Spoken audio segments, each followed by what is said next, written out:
Hello বন্ধুরা, curious in creative mind চ্যানেলে তোমাদের সবাইকে সুস্বাগতম জানাই।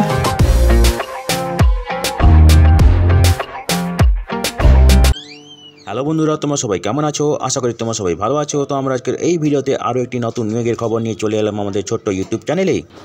তো বন্ধুরা, এই নিয়োগের সমস্ত খুঁটিনাটি তোমাদের দেখাবো, বলবো, তোমরা দেখতে থাকো যাতে তোমরা কোনো কিছু মিস না করো। তো বন্ধুরা, এই নিয়োগ বিজ্ঞপ্তিটি বেরিয়েছে department of atomic energy, Indira Gandhi centre for atomic research, Kalpakkam থেকে, এবং এর অ্যাডভার্টাইজমেন্ট নম্বর হলো IGCAR/01/2024, ঠিক আছে। এবং এখানে অ্যাপ্লিকেশান ওপেনিং ডেট হচ্ছে জুনের 1 তারিখ থেকে শুরু হয়ে গেছে, এবং অ্যাপ্লিকেশান করার শেষ তারিখ হচ্ছে জুনের 30 তারিখ রাত্রি 12টা আগে অবধি, ঠিক আছে। তো দেখো, এখানে অনলাইন অ্যাপ্লিকেশান তোমাদের করতে হবে এবং এখানে ডিরেক্ট রিক্রুটমেন্ট হবে যারা এখানে এলিজিবল হবে, ঠিক আছে। প্রথম যে পদটা আছে সেটা হচ্ছে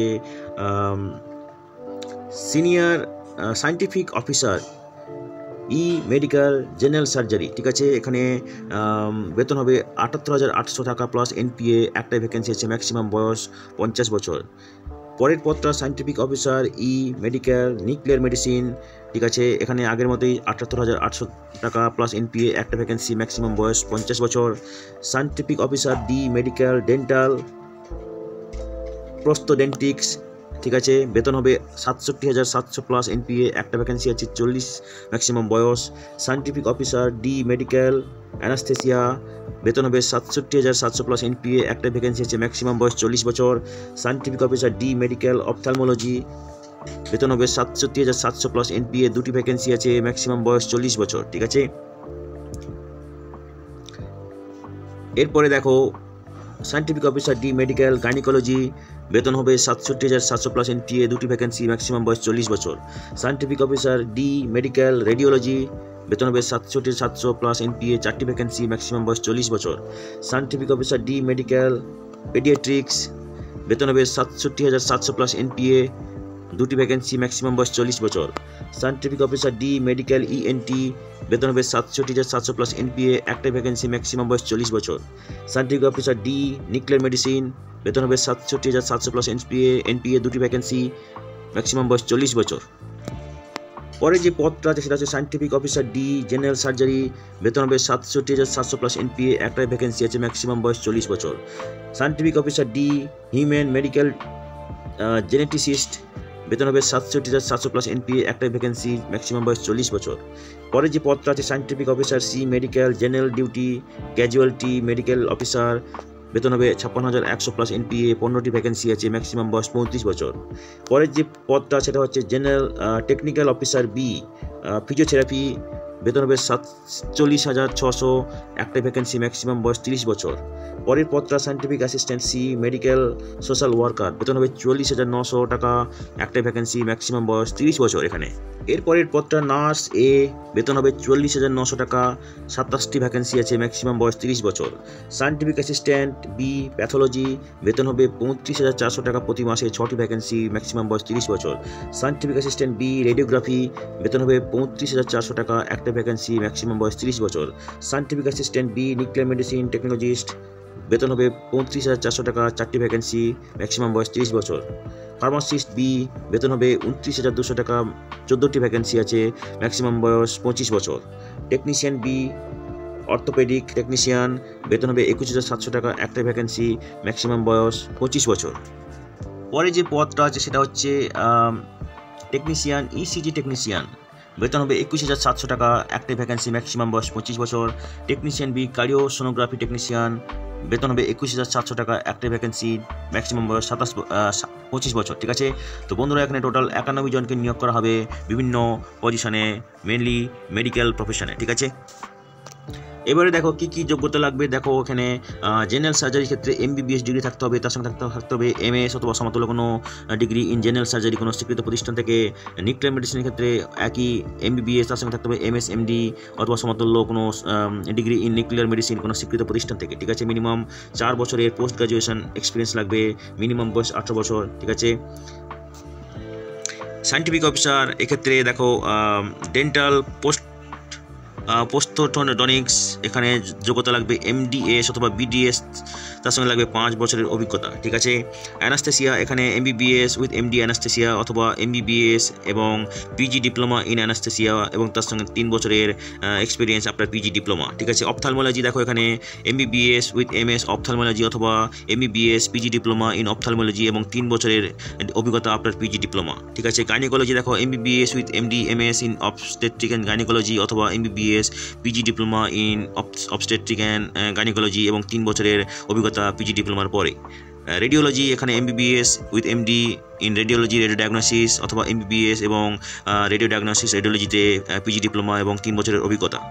paediatrics, MBBS with MD in paediatrics অথবা এমবিবিএস, তার সঙ্গে লাগবে পিজি ডিপ্লোমা ইন পেডিয়াট্রিক্স এবং 3 বছরের অভিজ্ঞতা। ENT, MBBS with MS ENT অথবা এমবিবিএস, তার সঙ্গে লাগবে পিজি ডিপ্লোমা ইন ওটোলারিওগোলজি। ঠিক আছে, এবং 3 বছরের অভিজ্ঞতা।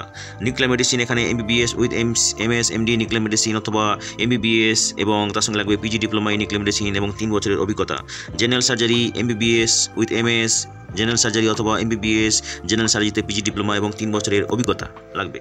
এবারে দেখো হিউম্যান মেডিকেল জেনেটিসিস্ট, এখানে এমবিবিএস, তার সঙ্গে লাগবে MS MD in biochemistry pathology অথবা সমান্তরাল কোনো শাখাতে অথবা লাগবে এমবিবিএস এবং পিজি ডিপ্লোমা লাগবে ইন বায়োকেমিস্ট্রি প্যাথোলজি এবং তার সঙ্গে লাগবে 3 বছরের অভিজ্ঞতা অথবা লাগবে এমবিবিএস এবং তার সঙ্গে লাগবে 5 বছরের অভিজ্ঞতা। ঠিক আছে।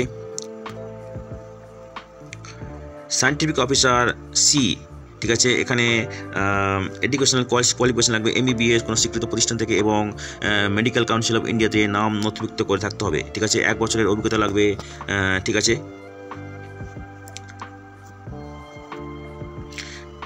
টেকনিক্যাল অফিসার বি, এখানে যে যোগ্যতা লাগবে PG degree in physiotherapy with minimum 50% নম্বর। ঠিক আছে।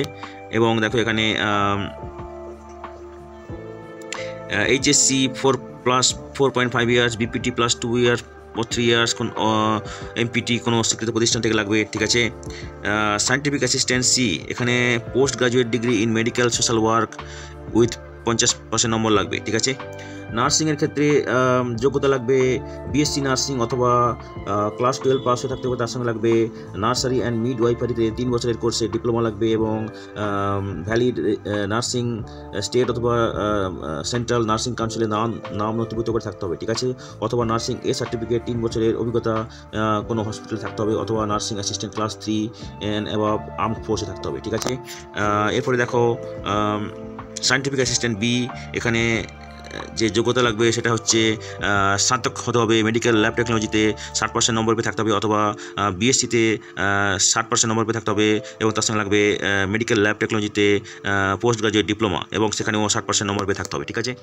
রেডিওগ্রাফিতে 60% নম্বর পেয়ে থাকতে হবে বিএসসি রেডিওগ্রাফিতে অথবা বিএসসিতে 50% নম্বর পেয়ে তার সঙ্গে থাকতে হবে 1 বছরের ডিপ্লোমা ইন রেডিওগ্রাফি। ঠিক আছে। এরপরে দেখো নিউক্লিয়ার মেডিসিন টেকনোলজিস্ট, এখানে 60% নম্বর পেয়ে থাকতে হবে বিএসসি নিউক্লিয়ার মেডিসিন টেকনোলজিতে অথবা 60% নম্বর পেয়ে থাকতে হবে বিএসসিতে এবং তার সঙ্গে থাকতে হবে diploma in medical radio isotope. ঠিক আছে। অথবা nuclear medicine technology fusion imaging technology এবং সেখানে 50% নম্বর পেয়ে থাকতে হবে। ঠিক আছে। এবারে দেখো ফার্মাসিস্ট, এক্ষেত্রে যোগ্যতা লাগবে এইচএসসি 10+ উচ্চ মাধ্যমিক পাস হয়ে থাকতে হবে, তার সঙ্গে লাগবে 2 বছরের ডিপ্লোমা ইন ফার্মেসি এবং 3 মাসের ট্রেনিং ইন ফার্মেসি এবং তার সঙ্গে লাগবে registration as a pharmacist with general অথবা সেন্ট্রাল অথবা স্টেট ফার্মেসি কাউন্সিলে। ঠিক আছে। Technician B, group B post. ঠিক আছে। অর্থোপেডিক টেকনিশিয়ান, এখানে উচ্চ মাধ্যমিকে 60% নম্বর পেয়ে থাকতে হবে, সায়েন্স বিষয় নিয়ে পড়ে থাকতে হবে। ঠিক আছে। 1 বছরের সার্টিফিকেট কোর্স করে থাকতে হবে প্লাস্টার এবং অর্থোপেডিক টেকনিশিয়ান ট্রেড সার্টিফিকেটে। ঠিক আছে। ইসিজি টেকনিশিয়ান, উচ্চ মাধ্যমিকে সায়েন্স নিয়ে পড়তে হবে, 60% নম্বর পেয়ে থাকতে হবে, 1 বছরের সার্টিফিকেট কোর্স করে থাকতে হবে ইসিজি টেকনিশিয়ান ট্রেডে। ঠিক আছে। কার্ডিও সোনোগ্রাফি টেকনিশিয়ান, উচ্চ মাধ্যমিকে সায়েন্স নিয়ে 60% নম্বর পেয়ে থাকতে হবে, 1 বছরের সার্টিফিকেট কোর্স করে থাকতে হবে কার্ডিওসোনোগ্রাফি ইকো টেকনিশিয়ান ট্রেডে। ঠিক আছে। তো দেখো এখানে মোড অফ সিলেকশন, কিছু কিছু পদের ক্ষেত্রে যার পোস্ট কোড দেখো এখানে দেওয়া আছে, এগুলোর ক্ষেত্রে নেওয়া হবে পার্সোনাল ইন্টারভিউতে পারফরমেন্সের উপর ভিত্তি করে। ঠিক আছে। এবং এখানে স্ক্রিনিং টেস্ট হবে। ঠিক আছে। যেখানে 75টি এমসিকিউ টাইপ কোশ্চেন থাকবে এবং নেগেটিভ মার্কিং থাকবে। ঠিক আছে। 3 মার্ক থাকবে সঠিক উত্তরের জন্য এবং 1 মার্ক থাকবে ভুল উত্তরের জন্য, ঠিক আছে। সময় থাকবে 90 মিনিট, ঠিক আছে। এবং যারা এই স্ক্রিনিং টেস্টে কোয়ালিফাই করবে তাদেরকে পার্সোনাল ইন্টারভিউর জন্য ডাকা হবে, ঠিক আছে। এবারে দেখো নার্সিং, ফার্মেসি টেকনিশিয়ান পদের ক্ষেত্রে যার কোড এখানে দেওয়া আছে তোমরা দেখে নাও। সেক্ষেত্রে একটা প্রিলিমিনারি টেস্ট হবে, ঠিক আছে। এবং তারপরে হবে অ্যাডভান্স টেস্ট, এবং তারপরে হবে ট্রেড অথবা স্কিল টেস্ট, ঠিক আছে। এই প্রিলিমিনারি টেস্টে সিবিটি টেস্ট হবে, কম্পিউটার বেসড টেস্ট হবে, এমসিকিউ টাইপ কোশ্চেন থাকবে, ঠিক আছে। এখানে ম্যাথ থাকবে 20টি কোশ্চেন, সায়েন্স থাকবে 20টি কোশ্চেন এবং জেনারেল অ্যাওয়ারনেস থাকবে 10টি কোশ্চেন, ঠিক আছে। এবং এখানে টোটাল 50টি এমসিকিউ টাইপ কোশ্চেন থাকবে, ঠিক আছে। 1 ঘন্টা থাকবে সময়, ঠিক আছে। সঠিক উত্তরের জন্য 3 মার্ক, ভুল উত্তরের জন্য 1 মার্ক কাটা যাবে, ঠিক আছে। এবং এখানে 40% পেতে হবে জেনারেল ক্যাটাগরি প্রার্থীদের জন্য, এবং রিজার্ভ ক্যাটাগরি প্রার্থীদের 30% পেতে হবে কোয়ালিফাই করার জন্য, ঠিক আছে। এরপরে হবে অ্যাডভান্স টেস্ট, ঠিক আছে। এখানেও 50টি মাল্টিপল চয়েস টাইপ কোশ্চেন থাকবে, ঠিক আছে। 1 ঘন্টা সময় থাকবে, ঠিক আছে। এখানে 2 ঘন্টা সময় থাকবে এবং সঠিক উত্তরের জন্য 3 মার্ক, ভুল উত্তরের জন্য 1 মার্ক, ঠিক আছে। জেনারেল ক্যাটাগরি প্রার্থীদের ক্ষেত্রে 30% মার্ক পেতে হবে কোয়ালিফাই করার জন্য, এবং রিজার্ভ ক্যাটাগরি প্রার্থীদের 20% মার্ক পেতে হবে, ঠিক আছে।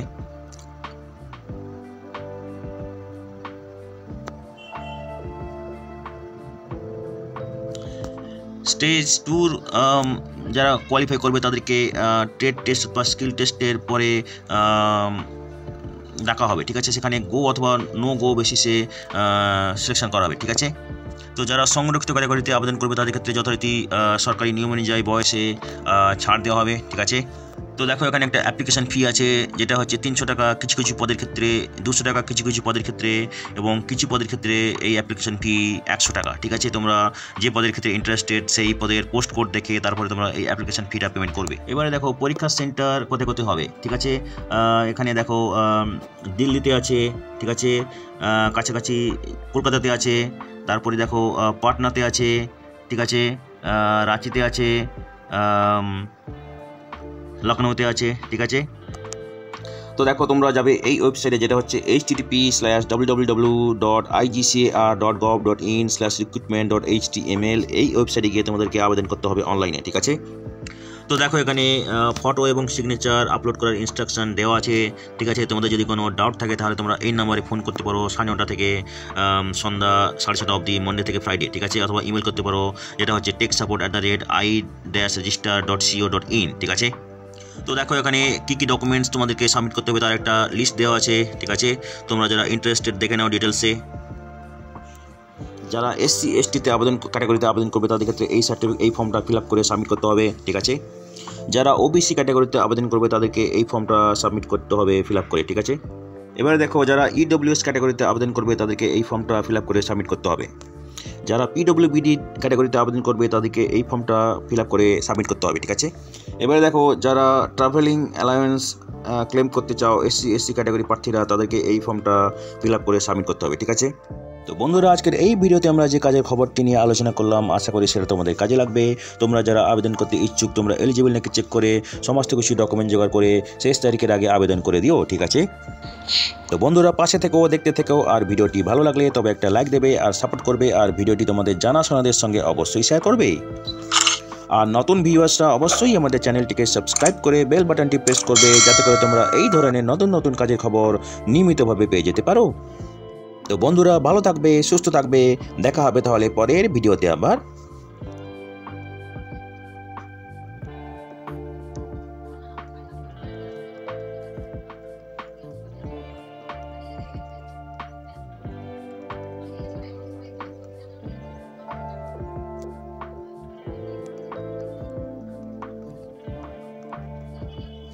যাদের জন্ম ছিল না, ইচ্ছার বিরুদ্ধে তো হয়েছে। কারণ কি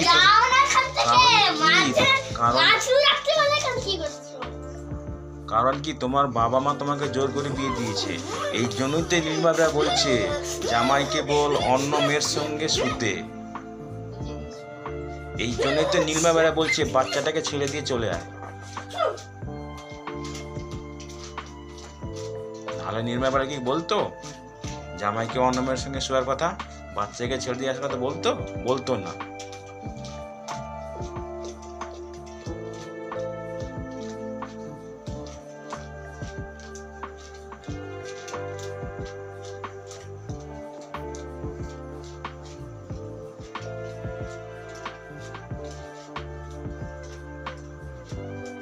তুমি কি ভাবছো আমিও ছেড়ে দেবো নীল মেয়েরা লাল মেয়েরাকে অত সহজে?